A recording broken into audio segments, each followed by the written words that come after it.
I never saw myself as a realtor. Right. I always Were you thinking that you might be an investor? Is that I where? was always, working on the finance, like interested in raising money. It was always sexier to me to be working with big Yep. sums of money and Because you had been doing funding that for things. years. I mean, that's that's how you get your stripes on the wall, so to speak. Yeah, Yeah. Okay. exactly. Yeah. And so I, through my parents, I met another individual who was in commercial real estate and had planned a lot of big projects in Austin and needed help raising capital. Okay. And so, taking my background in finance and raising capital, I began working toward funding a lot of big projects that he was doing. It was a big self storage climate facility. It was one of the biggest in the Southwest United God, and at the States. time, man, that was new for our market at Mm-hmm. least. And now you look at it and it's like, God, if I had just bought into that and held, or Mm-hmm. that industry is so phenomenal. Well, but he was into all these other exotic things, like a new airport between Austin Okay, and well, Bastrop, and securing that's a the little different. airspace, Yeah. and then as a reliever to the Austin Bergstrom Airport, and private aviation, and lack of hangars, lack of capacity, saw a need in the market, and so these are big development, long-term developments. Another one was called Villa Muse, which is a big entertainment, kind of bringing Nashville to Austin, Nashville, and then Los Angeles sound studios and a campus for the entertainment industry. So he had a long runway, no Mhm. pun intended, with him being in aviation, but he had a longer vision, and it seems like Mhm. maybe you were more attracted to the something that was not as the runway was not as long, right? Well, yes and no. I was, Okay. of course, attracted to the big payoff at the end. That's my okay. But you never know. Going into something new, you don't know. Well, what is the time frame? What is the incubation period? Right. But it's all very exciting, and Yeah. because it was my background, that's what I gravitated to. Okay. So that kind of also led into working on other communities like Cinnamon Shore and Port Aransas. Yep. And Right. For our listeners who aren't familiar with that, become familiar with it. mhm. It's what we call the 30A of Texas. Yeah. Right. Yeah. Yeah. That Florida Panhandle, that Mhm. watercolors and seaside, that, as we all know, is blown up over the years. But Mhm. and you and I have had a chance to get to know the development team and the Mhm. sales team down there, and Mhm. which I was just there yesterday, Yeah. as fate would have it. Right. So that is a special project and Mhm. property, but that's today. Mhm. Go, regress 14 years ago, and you had that Mhm. opportunity that you were Yeah. stepping out. It was 2008, 2009. Perfect And timing to not do the that. world had just come to a big end with a big financial collapse at that time, and kind of the reset, and everything in Austin it was done, and a lot of the projects I was trying to Coast to fund, coast, man. there was no funding. Yeah. There was no lenders willing to fund anything. Yeah. The developer, Jeff Lampkin, who I connected with, just immediately saw what a dynamic personality he was. is. And he's well Still capitalized is. and Yeah. just smart as a Well whip. connected. Mm-hmm. And my family being from Corpus, I grew up going to Port Aransas my entire life. I knew every project, every condo building, everything that was always happening down there. And our family's always owned a gorgeous place there along the ship channel in Port Aransas.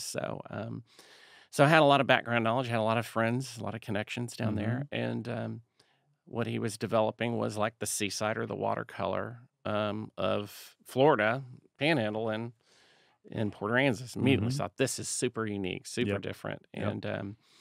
And at the time, Cinnamon Shore, the original Cinnamon Shore, now called Cinnamon Shore North, had 3 phases to it, really. He was working on the first phase, and maybe 20 homes had been built. Yeah. And so when I stepped into this, I was like, okay, let's give this a go. I was hired as a consultant. Okay. And so Jeff and I worked on the partnership for the Cinnamon Shore Town Center. Okay. 6 condo buildings, which had the retail component to it, restaurants and shops and so forth. And what we didn't expect was we get to we do the money raise, which was one element of it, and then the banks say, great, now we're going to need you to sell 30% of the condos of the first building, enough to pay enough that equates to the amount of the loan that we're Okay. going to lend you. That's how strict they were, Sure. even those personal Which, of course, guarantees at the and time, land and it's understandable. Yeah, 08, 09 time frame. yeah, Yeah, they had to be super prudent. yeah. Yeah. So I immediately was like, well, I know some people. So I started calling all of my friends. I started calling all my contacts of investors and so forth. And next thing I know, I had sold a substantial number of those condos just through making phone calls. And these were investors to buy a single unit condos in that regime. Okay. And but regressing, you had already put some folks in contact as on the LP side? On the Yeah, those were investors. Okay. And some of those investors also bought condos. And Okay. so Jeff, so I helped Jeff in that at that time, and then brought in other relationships. I wanted to see this to be a very successful development. Yep. And so he and I are great friends to this day. And of course, it took 10 years, I want to say, for that entire development, first phase to fully be built out, maybe 8. But There's it several took time. hundred homes in there. It now. accelerated and was finished. And Jeff, being the entrepreneur that he is, he's still going to this day. He started sending shorts out. And they've got on the Bay side now too. I mean, we're going to look up, Darin, and you know this. I mean, you're building your family home there as well, and we are, so we're going to be neighbors there. But the vision that they have at Cinnamon Shore, as well as to their credit, Palmia, which is the other the Red McCombs run organization down there.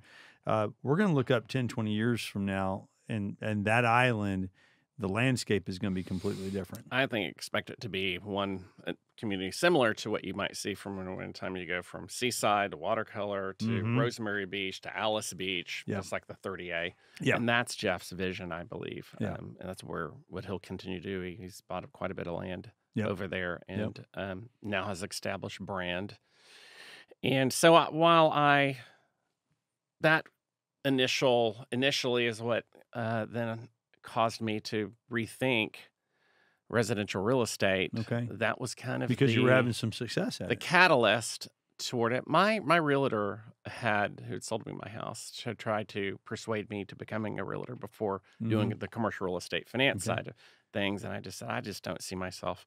Was that because they said, hey, that. You've got the personality for it? You have, what was it that led them to say that? A lifetime of connections in Austin, the finance background, just having maybe a little bit more sophisticated background than a lot of people in our business, and then work ethic maybe. And so at the time I was just like, I was just looking at commercial or residential real estate in a very stereotypical way.